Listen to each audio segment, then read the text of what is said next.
kind of a rabble-rouser and end up at City Hall and doing things like that. So I'm going to be at City Hall tomorrow night at 5 o'clock, and if any of you find that you have time, please come, because some of us are going to be there asking City Council to please support the new Lethbridge Housing Authority community housing in the Castle Apartments. And so I thought thank you. In regard to that, I would read one of my poems in regard to unhoused people. Sleeping under bridges. Walking the railroad lines, he hacked and coughed.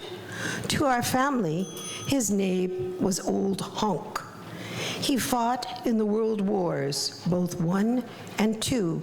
He might have had TB. Nobody knew. My grandma was clever and never alarmed. She fed the hobos for work on the farm. Sometimes they'd chop wood, or they'd weed and then rake. A sandwich plus coffee and pie was their take. She said they marked farms where they could find chores. I was certain they'd marked ours, our pump house door. I scoured the farm fences and tree trunks for marks, but no X revealed our place as their spot. Old Honk had no bedroll. He'd nothing at all. His clothes seemed ancient, filthy, too small. Grandma, where does Old Honk sleep at night? Oh, under the trestles or bridges he might. I'd seen them on irrigation canals, where the long grasses and reeds grew in great snarls, where spiders wrapped bug corpses in silken ropes, while snakes sunned themselves on the canal slopes. How could he sleep with black widows around, right beside rattlesnakes curled tight on the ground? That these old soldiers had no place to stay haunts me and gives me no peace to this day.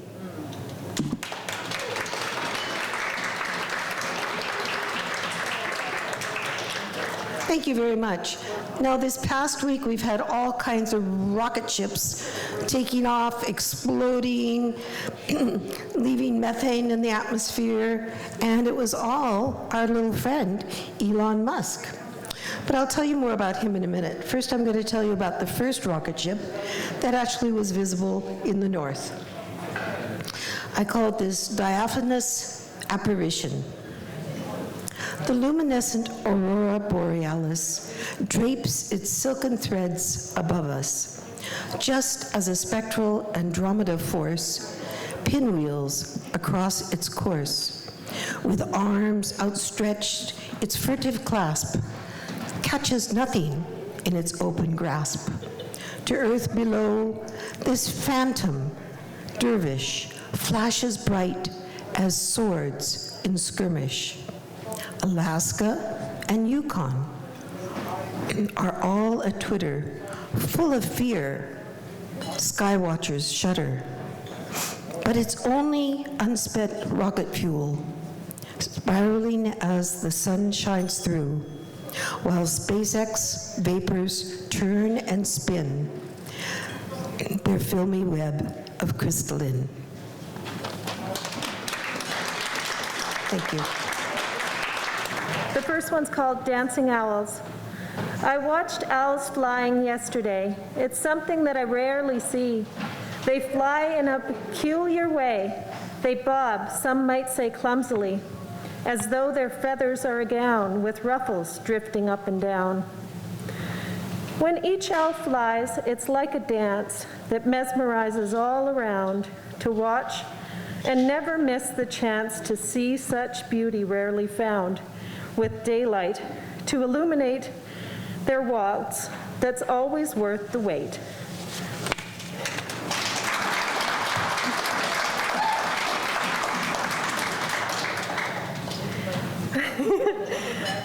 Okay. My next one is called Owls in Flight. Owls in flight make time stand still. It's such a sight, you'll freeze until they're still and perched again. But all you hear at night's the sound, deep thumping near, that won't be found by daytime's night-blind men. So when owls fly in morning sun, you'll drink that high until it's done and pray it's seen again.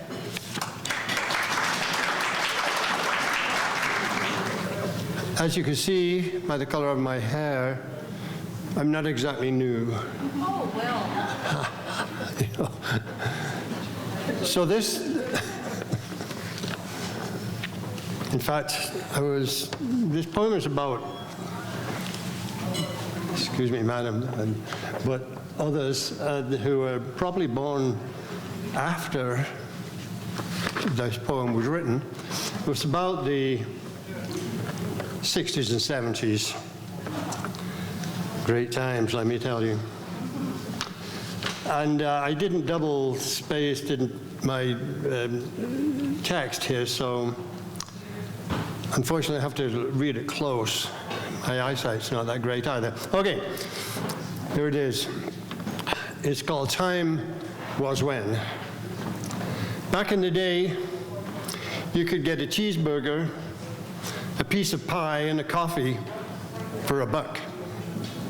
A deck of smokes cost 50 cents, and a draft beer a dime. Cash. No such thing as credit cards. When you dialed a number, a person picked up the phone, not a machine. No computers, leastwise not in offices and homes. In those days, all you needed to run a business was a typewriter, an adding machine, and of course a telephone. Cars still had carburetors, distributors, generators, rear-wheel drives. Mind you, 5 liters under the hood, standard.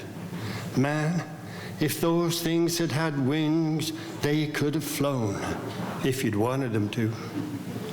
Gasoline was cheap, too. We wore tie-dyed T-shirts, bell-bottom jeans cut off at the cuffs so the fabric frayed, platform shoes, long hair, beads, flowers. That was the guys.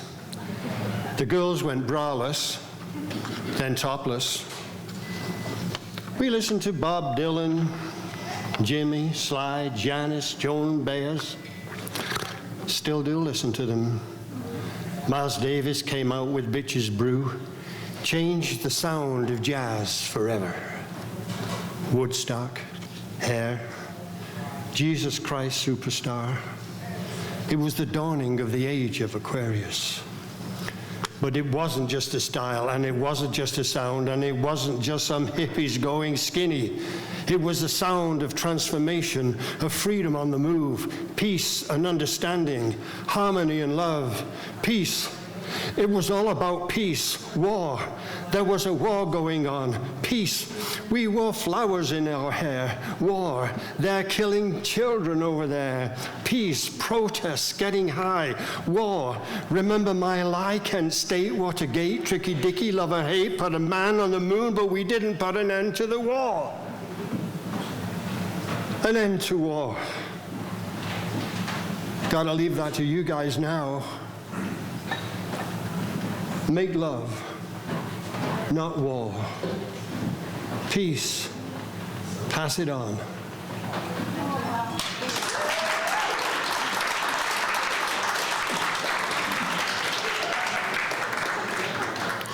Thank you. I brought some other stuff to read. Maybe if we get through the list once, I can come back and do some. But I was kind of interested in the information about the meeting tomorrow night, council meeting tomorrow night. By the way, can everybody hear me at the back? Yes? It's best to check. You know, I was doing a reading once, and a fellow at the back shouted that he couldn't hear me. And the fellow at the front said he could hear me quite well and didn't mind changing places.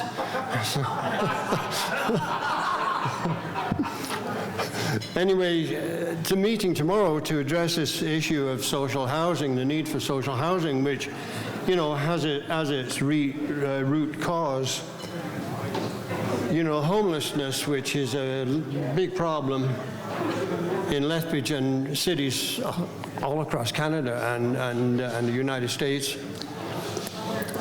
So, going by my memory, I'll recite a poem that stems from homelessness. Late November nightfall, it's got to be 10 below. In a cardboard box by the loading bay, my cold fingers uncork a friend. It's cold in a box by the warehouse wall, but not so cold as the steps to City Hall. You get no welfare when you've no ID, and the shelter don't allow wine. So it's bed in a box for the likes of me, and one last waltz with Matilda across the dance floor of my mind. It's cold in a box by the warehouse wall, but not so cold as the doors to City Hall. I guess one John Doe looks much like another. The city claims the remains, buries your ashes in a cardboard box with the other Johns and Janes. It's cold in a box by the graveyard wall, but not so cold as the hearts in City Hall. When that trumpet calls and it's time to go, the naked soul at last sees all. Did you feed the fisherman? Spare a dime. Was your name on the list when you looked? Was mine. Will your soul rock warm in the bosom of Abraham, or cold in a box lie outside Peter's wall?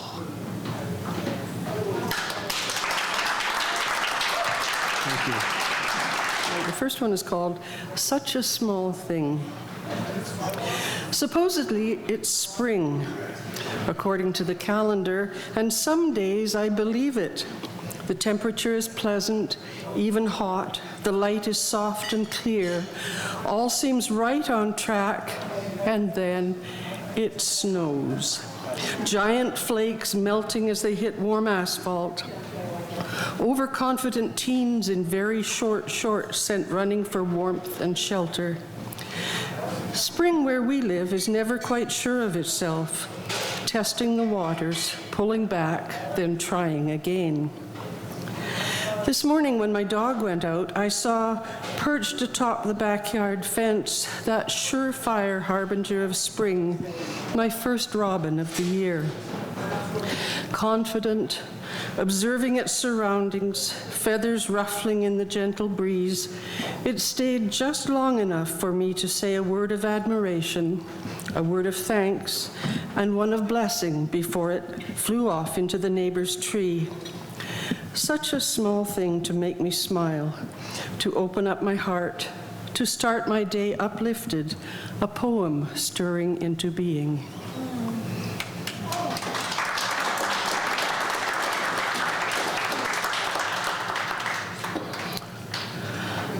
The second one is just called Story.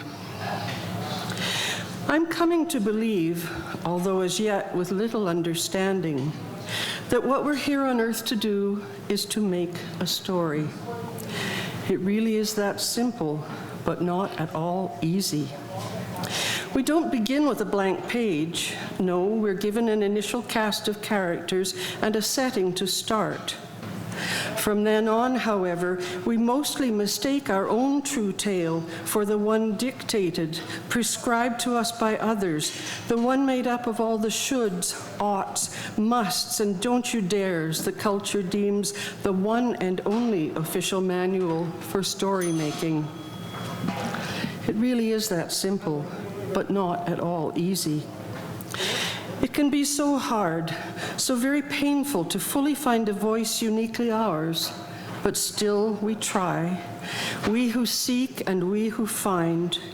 We, the poets, the painters, the writers, musicians, dancers, quilters, and weavers, all who manifest truth and beauty with the work of our hearts and hands.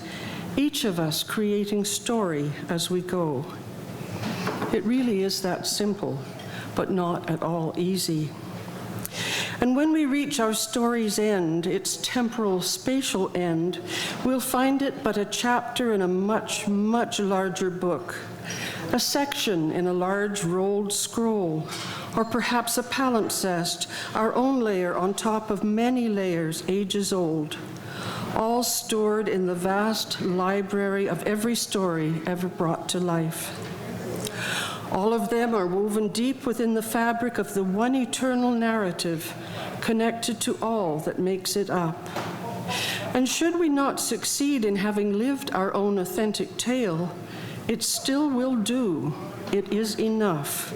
It will have its place, a sacred gift to the ever-changing story that is life itself. It really is that simple, but not at all easy.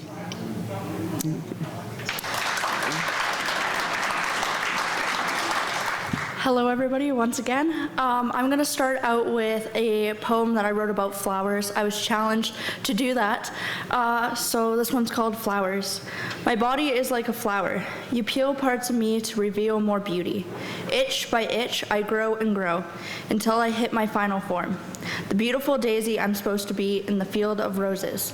I wilt and fall apart and slowly deteriorate, but with the right amount of healing, my stem starts to grow again, and I become the beautiful flower all over again.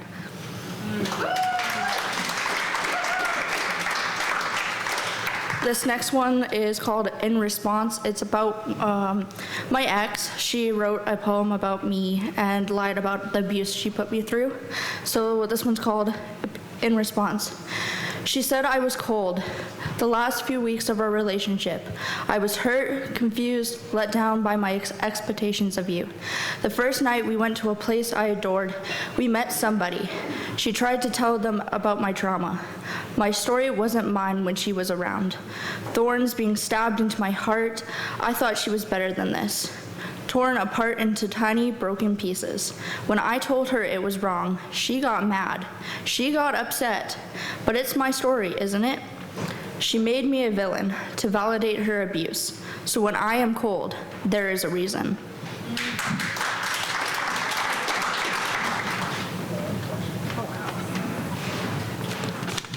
Alrighty, can everybody hear me? Yeah. Okay, so I have 1, 2, like 3, 4 maybe? Okay, so this first one is called Women with ADHD. We are Picassos, bold, unexpected, and unforgiving. Bright as the rainbow, it's our aura. Like a piece of labradorite, strong, highly mystical, raising consciousness. Forever changing like the night sky. Raw edges exposing, like the raw edges is exposed like the hearts on our sleeves. Creativity that knows no bounds. We are Picassos.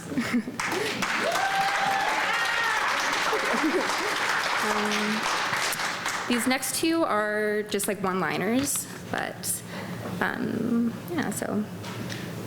Mom's cooking makes me sad. The girl you love has long, black, wavy hair, so I cut it. And this last one has no title, but it's I am here, I am now. Sensitive and kind, the two most vulnerable things a woman can be. Hurting, yet full of hope, living and breathing. An addict by nature, dysfunctional by nurture. An anomaly. A Libra sun and Venus, bursting with love. That is my language, all engulfing. I am here, I am now.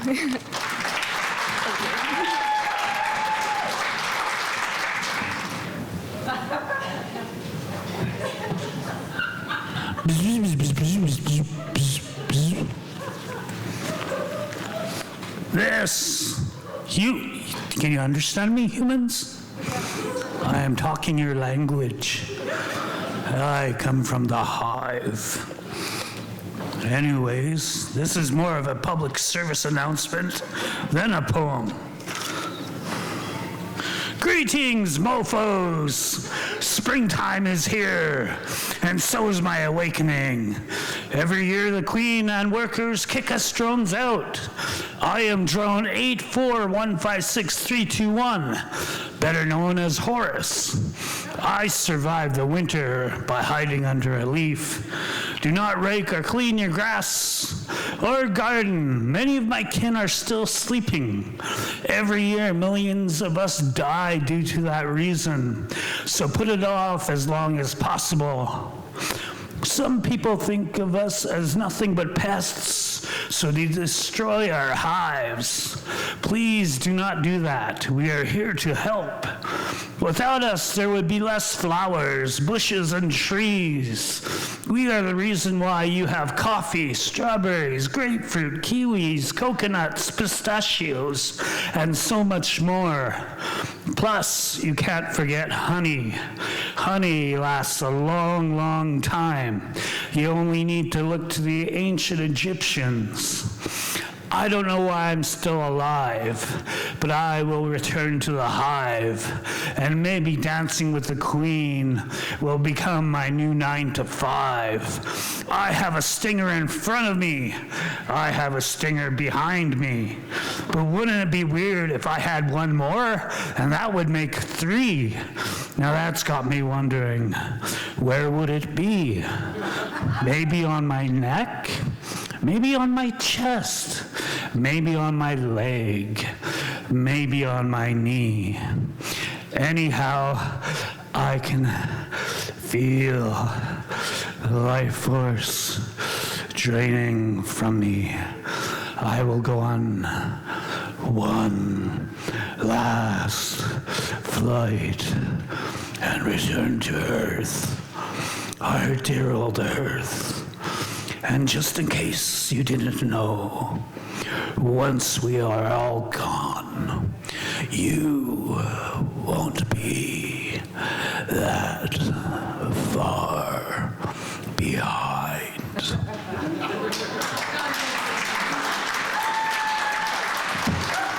This is more or less my signature poem.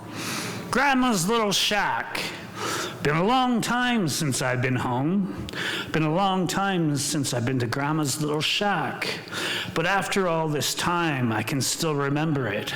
Standing alone on the tundra, sort of like a lighthouse with its beacon there to guide weary sailors safely to shore after a long time out at sea, which in our case was a magnificent lake, emerald in color, the same way the Hudson Bay blankets were colored that I slept in and on while in Grandma's little shack. In the mornings when I'd wake, I'd be greeted by the old wood fire stove that usually had some fresh bannock and some kind of clear water fish waiting to be consumed by the child that should have known how to do such a simple task, but being brought up in the so-called civilized ways didn't. A woman well beyond her prime had to fend for this youngster who was uneducated by her standards. But in time, I learned them while in Grandma's little shack. I can faintly remember her telling me of legends that have long since been forgotten by everyone but her. And when her time comes, a part of our heritage will die along with her shack that she and her husband built with their own hands. From a distance, Grandma's little shack doesn't look like anything special, but if you knew the woman who lived in it, you'd say it was. There's so much more I'd like to say, but it's been a long time since I've been home, and even longer since I've been to Grandma's little shack.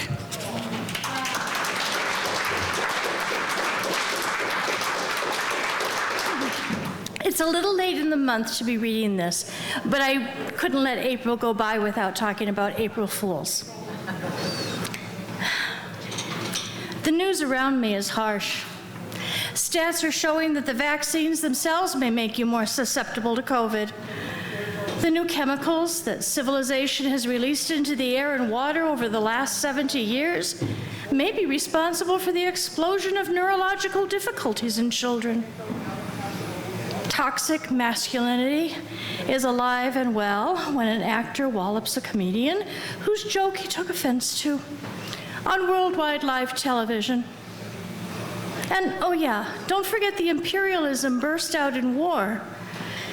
Russian empire building at its ugliest. And just as ugly, American empire building. So what's a trickster to do on April the Fool's? April the 1st.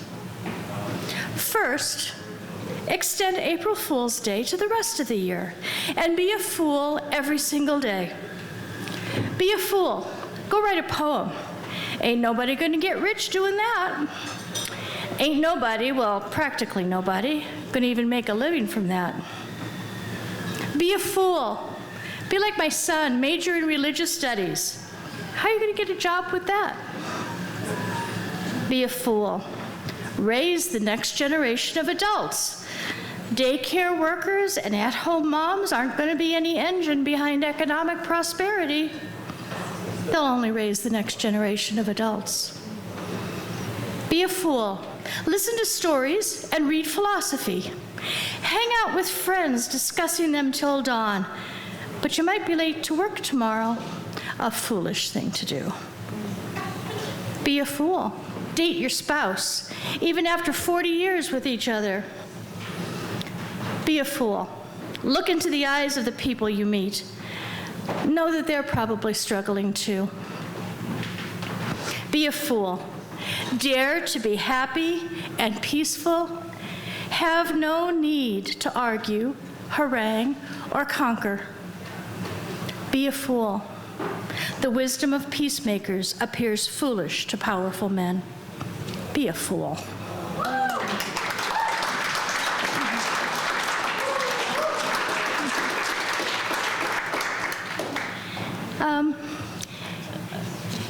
In a similar spirit, here's an angry poem addressed to the old guard. It's also called Anti-Racism, Action 202. Do not mistake my silence today for agreement. Do not assume I'm in your camp, you self-satisfied snool. You who still benefits, whose whole family for generations has still benefited from other people's blood, sweat, and death. Death. Death. I'm watching. I'm thinking. I'm planning and I'm plotting. I am teaching, both underground and in the streets. We are strategizing. We are listening. We are gathering our supplies. We're gathering our allies and all of our resources. You'll probably never even know what hit you. You'll soon be outdated, gotten around, replaced, when no one listens to your speeches anymore, when no one asks you for your opinions anymore, when no one tolerates your antiquated hatred anymore. Anymore. You will die sometime, you know. Prepare to meet thy Maker and atone for all thy sins. Meanwhile, I hear our new world's a-comin'. Get out of the way. Hello. All right, well, to introduce these, both of them are about injury. I recently, on March 30th, I hurt myself pretty badly. I've been skiing since I was like 7, and I went on my birthday ski trip and caught a bad edge at the very top of the mountain where it looked like this, and it just pulled my knee out, and it fractured a bone in my knee and tore my ACL completely, which is what I need for the rest of my life, so I'll be getting surgery soon to fix that. And I'm doing a surgery that's not offered or really around here, where you can get your ligament to regrow itself. It's called BEAR, and it's really neat. It's bridge-enhanced ACL restoration. And yeah, so these poems are about my new adventure of healing up my knee, because I really love my knee, and I will do everything to get back my knee. Like, I love it so much, and now I know how much I love my knee. Okay, so these are just thoughts from the last little while.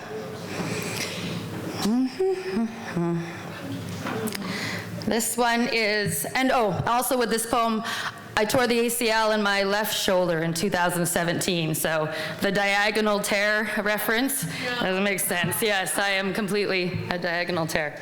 I feel like I've been getting thrown curveballs a lot lately. First a shoulder, now a knee. The opposite, go figure. The perfect balance in my ligament-severed diagonal line. Sorting out what's going on, the after effect of the spill, slip, or stumble into an unfortunate injury out of the blue. The giant puzzle, perplexing at times, somehow trying to navigate through. Some other unpopular aspects, not knowing exactly what's going on in my joint, or having there be an urgency for surgery, bewildered by the momentous moment that one blade's flinch sent me flying through the air with none of my crucial gear, darting off my body as I launched headfirst down the steepest part of the mountain. Oh, so much fun for a spring day on a Thursday afternoon. Too soon this debilitating moment occurred. Injury. Yes. Oh, also with this surgery, I have a limit of 50 days from the injury, so there's a deadline and a rush to get it done. Yeah, so here is another one, and it's called Overcome. And this is just myself, words to myself that I was speaking out loud in my house that I decided to write down, my own little mantra of encouragement. Overcome. The sooner you realize that it's happened and there's not a damn thing you can do about it, the sooner you can begin to heal. Wallowing in what could have been won't shift a damn thing of what is.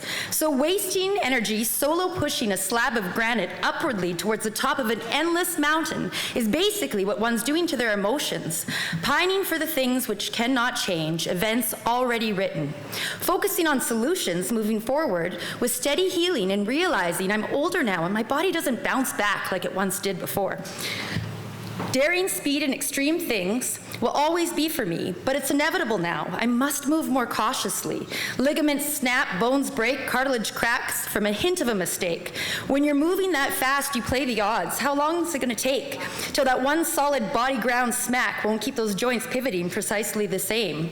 Alas, imagery will lead my way, no delay. I'm bracing for 50 days to spell out the path I must track to repair, to get my function fully back, regain my steps flare. I must align with the best method, though not commonly practiced in this country, rare. The surgery I search for with the advanced surgeon skills is a breakthrough procedure referred to as BEAR.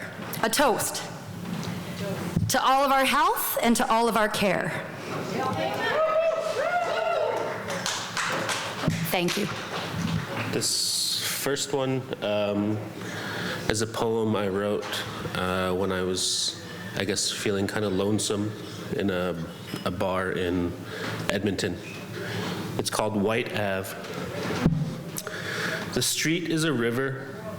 The street is bright lights coiled up trees, a python of stars. The current is a motorcycle gang, its leader in a fuzzy frog's helmet, Kermit eyes bobbing. The fish, an orange Chevette honking La Cucaracha, or a never-ending lineup for $7 ice cream. The waving reeds are an old man with his pizza and slush, blondes, tattoos, vinyl skirts, or the man in rouge and fishnets wielding cosplay scythes. On the shore, the wooden black dog cutout, patient, faces west. This is a free house, but I am not free, because you are not here with me. I can't lean over into your shoulder, into your ear, and over the music shout. Across the river, on a shelf of used books, is a copy of Zola I need. The cowboy in my headphones sings, you say it's time to ride, but can you hear me? May I reach out through the smoke from this river to yours and take your hand? Show me the flowers the sun took away. Show me where the wild turnips grow. If I pull one and I fall, will you catch me? They are burning and we are floating, chasing. What will we find before the sun eats them whole?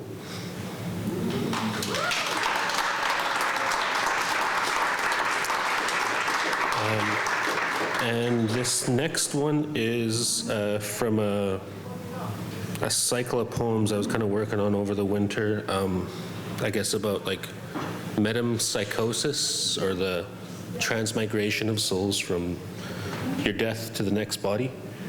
I've read a couple of poems already for it here, I think, but this is another one in the cycle.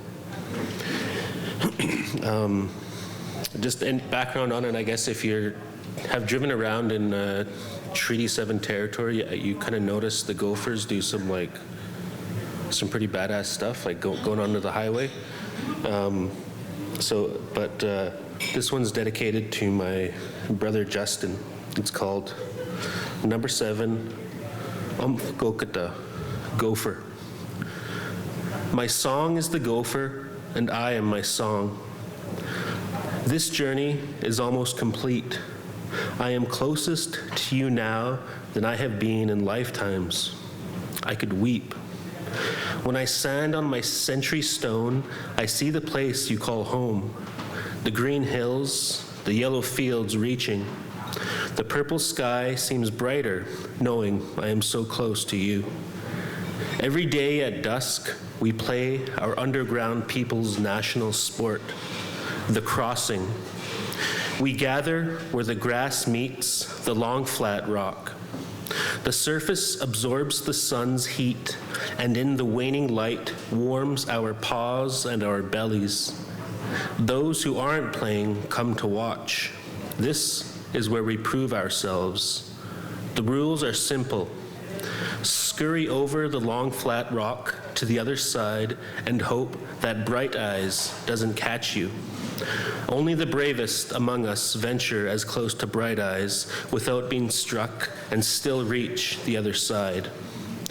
During the frozen and slumbering moons, these are the days we collectively dream about. Who will prove themselves this year? Whose den will be emptier come fall? My brother prepares himself the way we all prepare ourselves. We feast in the cool recess of our burrows, and we pace the tunnels in our clay-bound city. When a runner passes our den, we chirp them songs of courage and wish them our common blessing. May Bright Eyes pass over you and leave you spinning but unscathed. Those of us who aren't crossing bring seeds and wildflowers, gifts for the victorious and offerings for the bereaved. Today, I brought my brother his favorite post-crossing snack of fresh dandelions and a wild rose. He is the toughest in our clan, and he teases me that only the bravest ground swimmers carry pink flowers. No one makes me laugh like my brother. He was born during a summer of wildfire when smoke choked us from the ground and chased us into the hills. From the age of a pup, he wheezed when he spoke and wheezed when he laughed. The night before, he stopped at my den and asked if I'd join him during his morning sentry. I lied and told him I needed to pick flowers for that evening's celebrations, when all I really wanted to do was return to my dream. Timing. He told me the greatest crossers weren't fast, nor bold, nor nimble, but they understood timing. This is his secret. From the age of pups, we learn to speak the ground's language. The steady hum means Bright Eyes is approaching. We all feel the drone beneath our feet. My brother dashes to the center, stands tall, and he stares Bright Eyes in the face. We cheer when it sweeps over him, and through the blowing grass and dust he remains. Two more in quick succession. But on the third, he is spun around.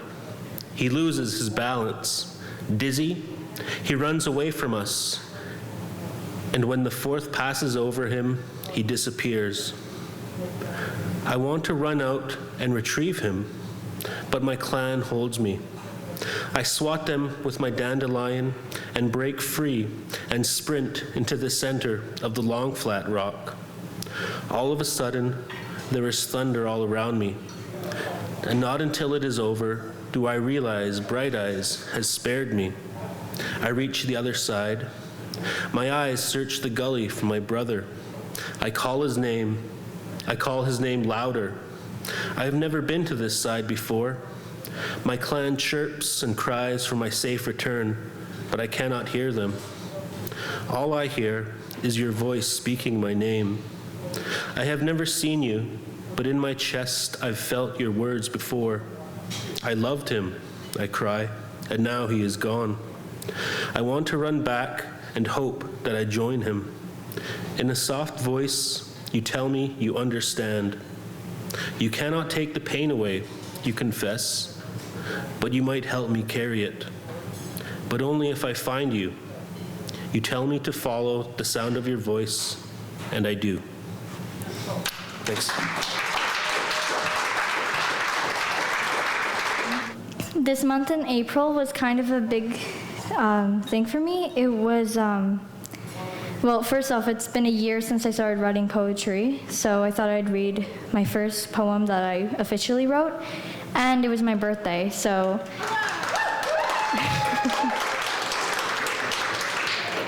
So I might not be the youngest here anymore. I'm finally 14.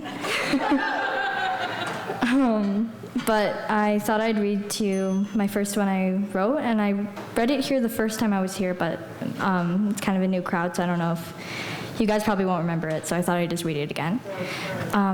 It was titled Our Modern Fairy Tales. From the day I was born, I was fed spoonfuls of lies. I drank butterfly milk from goblets of deceit. I wore silk robes around me so I could feel something even remotely close to love. I slept on feather-like cushions to help soothe my already breaking heart. I let you speak your poison that you hid in honey. I greedily devoured your half-truths. I let them engulf me like an inferno, burning the inside of my throat till fantasy and reality became one. I was a princess on the outside, but a prisoner on the inside. Your words went unnoticed as they coiled around my body, constricting my voice and suffocating my mind, like a snake capturing their prey. My childlike wonder was shattered beyond recognition, like a perfect stained glass window, destroyed with nothing but a flick. When the words became too much to bear, I began to fracture like a porcelain doll. I rebuilt myself from all those who feel doomed, unloved, and unwanted. I surrounded myself with daggers and thorns. I rid myself of fear and weakness till I had nothing in me but flesh and blood. I built a cage around my heart, a cold, hard shell made of ice, formed together with despair, loneliness, and isolation. But the problem with ice is, it melts. How doomed I was, how broken I appeared, you stayed. You stayed when the world turned sour, when the kingdom fell, when the sun burned out, when the stars ran away, you stayed. When darkness was all I knew, you stayed. You were my beacon of light. You are my anchor that held my ship to the sea floor when the waves rocked and the hurricanes roared. The night that slayed the dragons, I brought kings to their knees, the prince that saved the princess, and now you are the breadcrumbs that I follow back to the gingerbread cottage that I call home.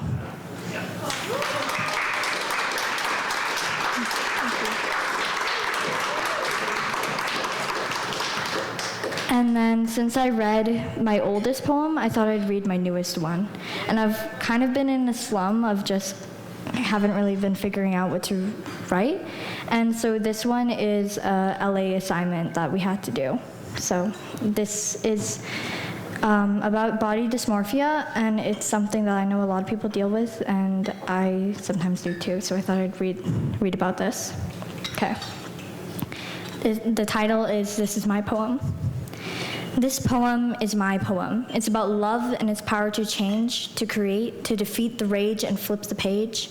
This poem is my poem, a poem about tear-stained cheeks stamped with reality, about cracked mirrors and broken girls, about monsters behind masks, about minds reliving the past. You are perfect just the way you are. Oh, please save your praises, save your deceit-filled phrases, for I have heard them all before. Mosaics to hide your placid lies, flies on cattle, clinging to your false reality, making my life your next Shakespearean tragedy. When I say this poem is my poem, I mean it is mine, because these are my tears, my body, standing in hordes of clothes as a dragon guards their lord. These are my screams, my hands, as they stretch my skin like salt water water taffy, trying to mold myself to fit into your images of gold. The pressure in my lungs glocking like bullets and guns. You know this poem is my poem because I'm telling you right now that there are so many girls like me, so many girls who wish to be free. There are so many girls like me, tarping mirrors and simmering out souls, trying to tape up our internal holes. This poem is my poem. To me, it's like a piece of my heart has bled onto this page, painting my soul's work like a Van Gogh. This poem is me, every speck, every roll. This poem is my poem because the devil in me needs to be freed. That's why I wrote this poem, so people can read about my life, my challenges, my sorrows, dreaming of a better tomorrow. I dread nights of broken mirrors and cracked girls, hoping to mend our fracturing worlds. This poem is my poem. This poem is ours. This poem is me.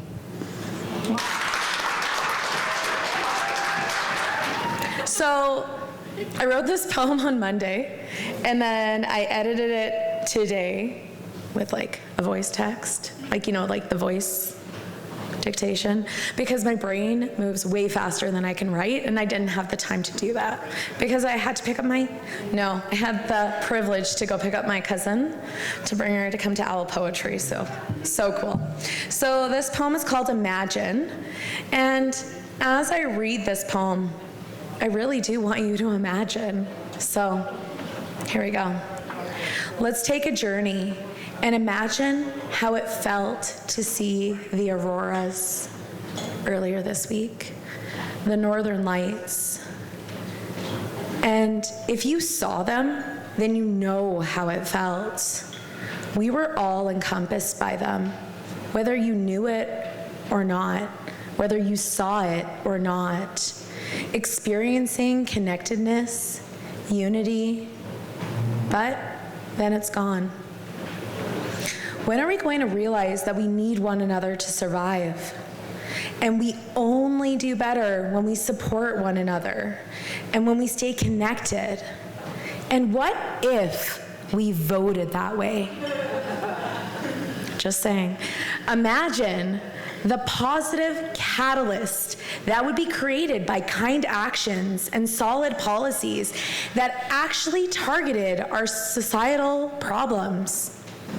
And, you know, the positive ramifications could be an improvement in mental health across and throughout our communities, less crime and addiction, possibility for real reconciliation, less people struggling, more people thriving, less arguing and reacting, more conversations while intently listening to one another, giving us the ability and the privilege to learn strategies and learn about what works for our own bodies.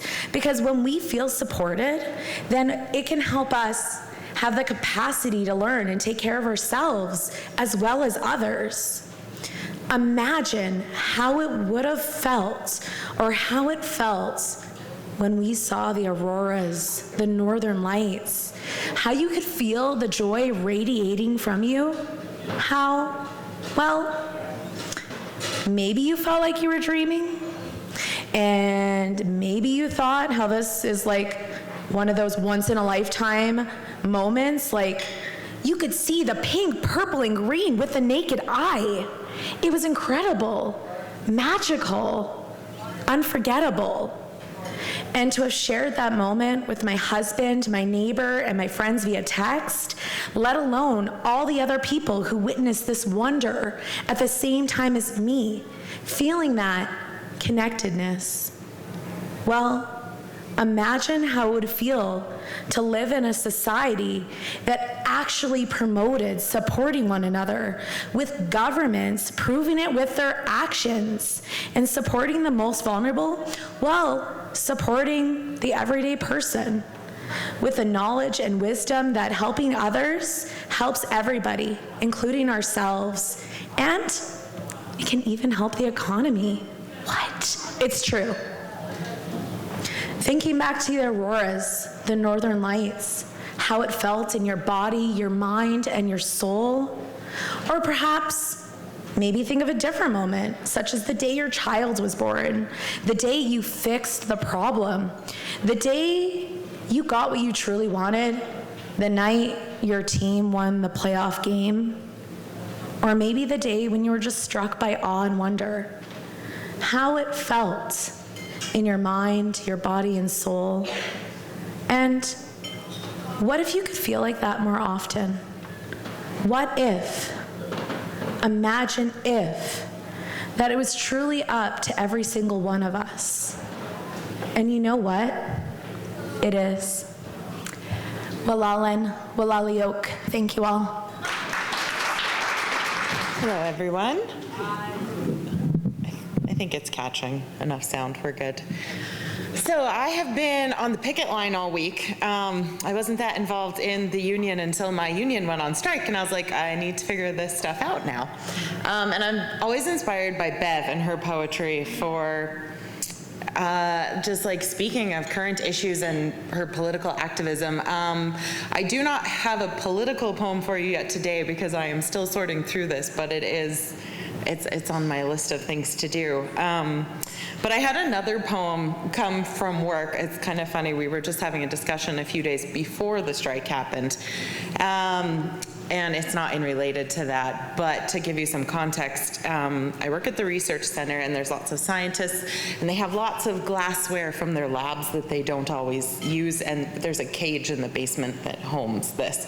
And my boss was like, we need to have a glassware garage sale, and I was like, that's a great name for an emo band. And then I was like, maybe I should write a poem about this. So this is my glassware garage sale poem. It's just a short one. I'm giving away these pieces from my broken, shattered heart. It's like a glassware garage sale of all the pieces missing apart. The cracks in their sides, warning of a pressure fail. One more offer of promises broken, and I won't live to tell the tale.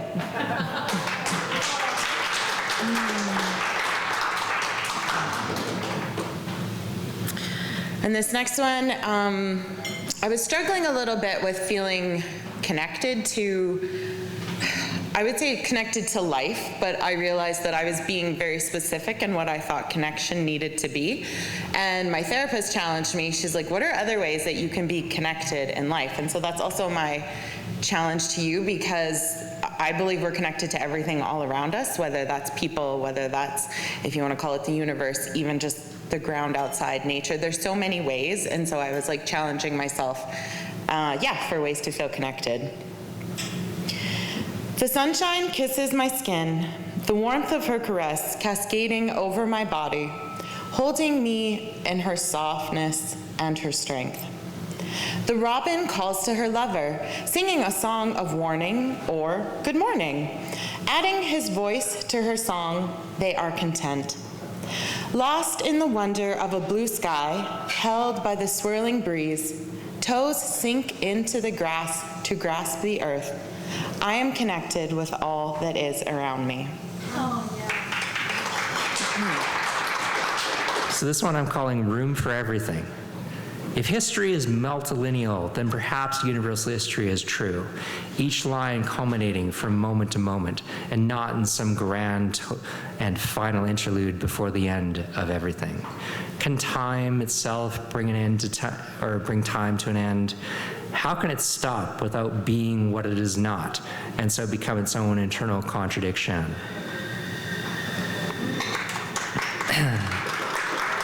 Thank you. Okay, this one is called Bitterness in a Bottle, riffing on my feelings about being a message in a bottle. I am a message in a bottle, cast far and wide, to land on every distant shore, with no one to read it because no one knew what for. My chagrin in this discovering colored everything I wanted, but no one wanted to hear, with concomitant annoyance, contempt, and fear. Sorry. What is the point in being needed but what no one wants to hear? It's just not clear. I have everyone to meet me, but only the road stands in my way. But who would receive me if they can't tell what I say? I've traveled the world, but I've never been there. I've straddled the lines of futility and the things I'd like to hear. La la la.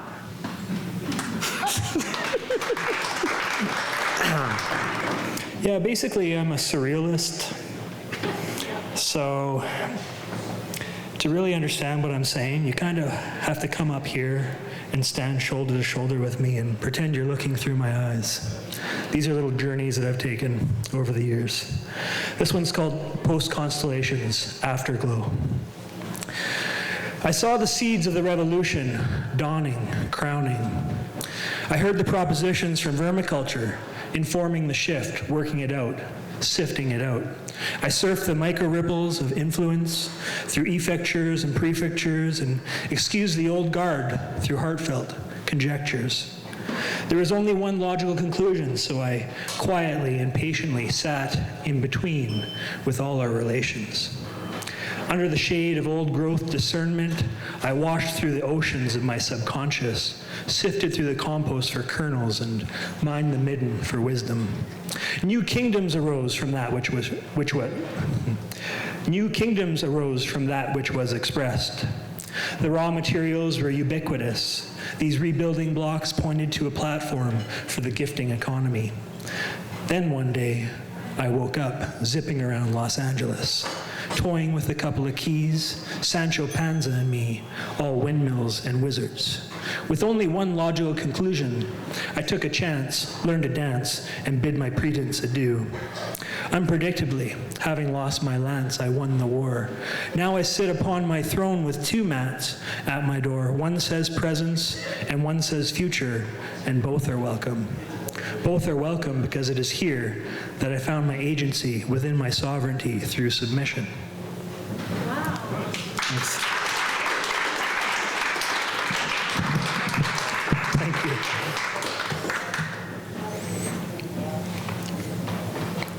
Have you ever planted something in the garden of your mind? When I first began culturing my memes, I found the soil was rocky, had poor drainage, and little organic material. But life is relentless, and these first thought experiments rooted.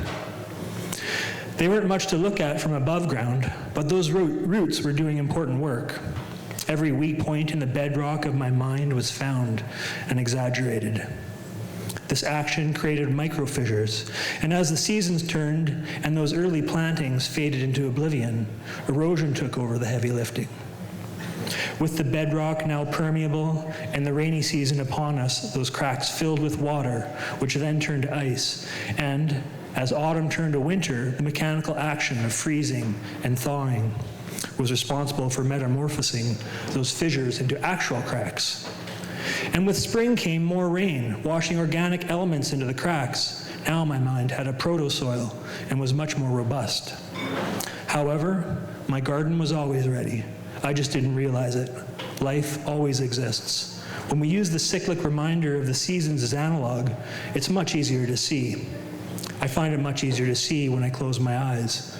Bring those spring rains, bring the pollen, more seeds, spores. The pollinators are waiting. I tend to write pretty short poetry, so I'm going to just read a selection. The first one is called A Writer's Longing. I've been wondering if maybe heaven is made of our own creations. If that's the case, I know which heaven I'd like to wake up to. It would be this place, my refuge in the darkness, a place I've never visited but whose geography I know better than my hometown, a place whose smells and sounds fill my mind, whose cobblestones are uneven with a millennium of footsteps, where an old friend sits and rests his hand on mine and smiles as we watch his lover tend the fire. If heaven is what we create, then I hope it would be a beginning, an end to our separation, so that the real might finally be tangible. This one. Thank you. The next three are short pieces from a collection of poetry that's ongoing. The collection is called Full and Empty. 1. From the beginning, his gaze was a wine he knew just how to pour, and I was honored to wait, open-mouthed, thirsting. 2, my friend says that my infatuation should have been a warning sign, a flashing red light showing you where to draw the line. Instead, you saw my obsession as an open invitation, a reason to pull me in and run me down until you had stolen enough of me that you could fill the void with a new name. 3, now I drink tea from a mug that you would hate. Drink tea that still tastes like you and sounds like the kettle that screamed in my head every time we spoke. It's meant to soothe my stomach, but on bad nights, all it does is remind me that sometimes there's a quiet void at my center where your shade still stands, kettle in hand. When picking some of these tonight, some of them old, some of them new, I was very encouraged to see that I am just as sentimental now as I was then. So. Never would I give you the moon, but the sun, I'll give you all, my golden sun. Nor any drop of gleaming dew, morning's pearls given brilliance by my golden sun. No twinkle in the stream at noon that flows underneath the warmth of all my golden sun. Ask why there is no moon for you. It's because it would not shine without my golden sun. So take my light and take it soon, and illuminate the dark world with my golden sun, and all the bright things shine anew, for then my gift is every hue that you would ever love to view beneath my golden sun.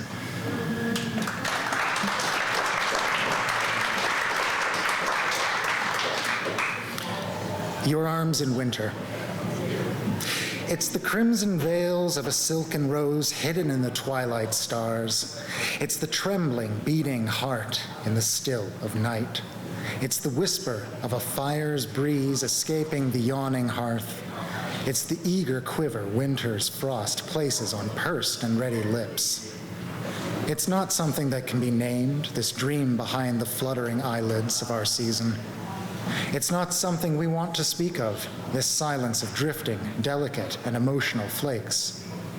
For when the first rose is uncovered and plucked, and the still is broken by heart's timorous plea, and the embers and flame gutter pink and lovingly, and our lips close on one another and around each other, when at last our trembling and shivering hands clasp, holding each other to thwart the cold, it becomes clear that what it is and what it is not, with our foggy breath swirling upwards to obscure our faces, we do not name it, we do not speak it, we merely smile and rest perfectly in the arms of winter.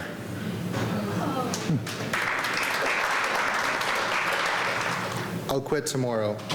Wake up early, get rid of sorrow, with a morning run, swim, cardio, stretch, and let go.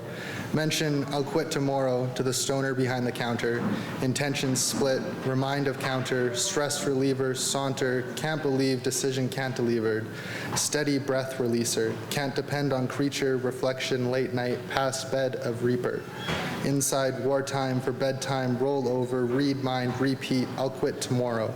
Wake up early, continue toil of sleep late, refuse to boil, defeat date by resting too profusely, leave only for mental breath surgery, return laying post, light lobotomy, lightly lodged, long haul, I'll quit tomorrow, wake up early.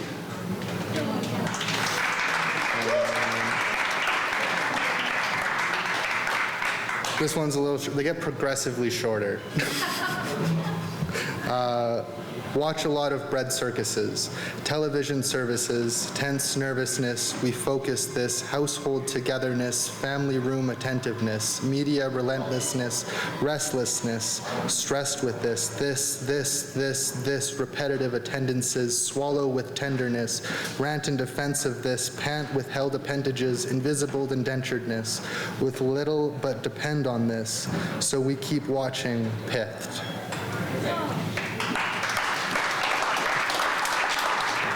A little context for this. This doesn't have a title. It wasn't really intended to be a poem in the traditional sense, but it was written as such. But a little over a year ago, I kind of got to this point living here in Lethbridge in life where there was too much, and so I left. And I went to an island in the Caribbean, and I took a job as a wildlife biologist, and I spent my time like climbing trees to check on endangered parrots. And so this poem is about being at the top of a tree in a rainforest where my life had gotten to a point where I didn't know what was going on, but then I kind of found it there, kind of at the top of trees, right? So, because yeah, it was, anyway, I'm sure that you might be able to relate to this. Each morning I wake up and I see the sun rise in the mist over the impossible undulating green of the treetops. I give a beautiful, proud young parrot sustenance from a syringe and reach in its cage to wipe the food from its face and beak and new feathers like an unruly child.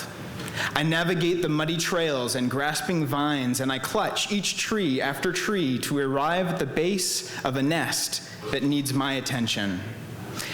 Gasping, dripping perspiration. I flex my whole body, light and flexible and powerful, a spring made for climbing trees. I ascend the tree, rung after rung, liquid and fluid, and I soak my t-shirt in a sweat that will take the entire day to dry. At the top, I relax my arms behind me.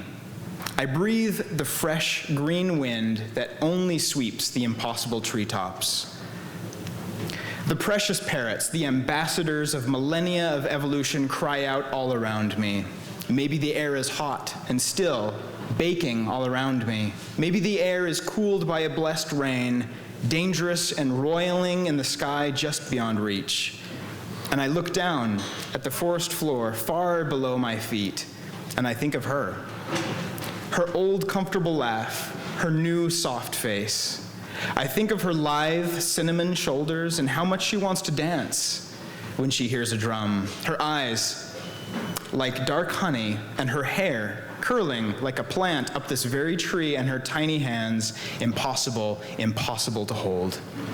I see her looking at me in the dark, confused and sure and fiery.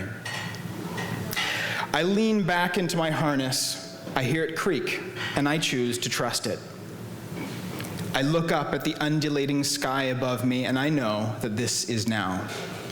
The bark beneath my fingers, the ants on my arms, the building roar of the cicada, the ache in my heart, the ceaseless run of my own sweat down my back. I love you, I whisper to the bark, to the ants, to the rushing leaves beneath me, to my harness, to the roiling sky, to the wavering tree beneath my knees. I love you, to my mother, to my father, to my past lovers, and to my children. I love you, to my life, to my breath, to my clenching legs, to my thrusting heart, to cinnamon kisses and unexpected caresses, to mango leaves and baby birds, to family, chosen and kept. I love you, to letting go and holding on.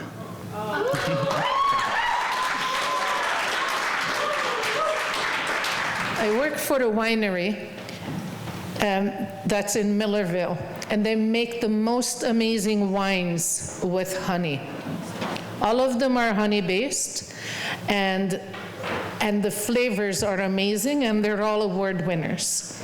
So part of my poem is going to be about the wine. The poem is called An Ecstatic Life Is. An ecstatic life is sipping Alberta honey wines made with dandelions, beautiful golden yellow like the rising summer sun. Listening to Rumi's words, soaking in his wisdom and humor. With every poem, there is more and more timeless eloquence. Lying in the blazing sun, immersed in the warm rays, then walking to the shore in glistening white sand. Riding the ocean waves up and down, swimming in the nude. picking fresh cherries, ripe, juicy, and sweet, while the summer breeze is floating through tall brown grass. Writing poetry just for fun, just because it flows from the heart. Writing just because you have to, not caring if anyone ever reads it. An ecstatic life is to see the beauty of a lone tree in the wide open prairies with nothing else for miles. To hear the love song of a meadowlark serenading its mate, rising from a sleep. An ecstatic life is living fully, wholeheartedly, with honesty and love.